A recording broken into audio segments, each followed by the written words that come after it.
If your postage meter is printing poorly, or is only printing half of the stamp image, here are a few quick things to try. First, we'll run the automatic self-cleaning process. Press the menu button. Then, on the number pad, press 1, 2. Next, press 2 to select Cleaning Process.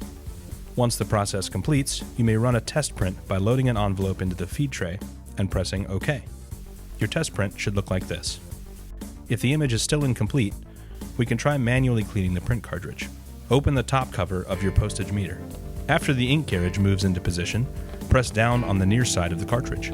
Then, pull the cartridge up and out. Using an envelope or piece of folded paper, wipe off both print heads, applying gentle pressure.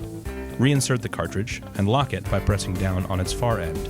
Close the lid and run through the self-cleaning process again. If the next test still doesn't print correctly, give us a call.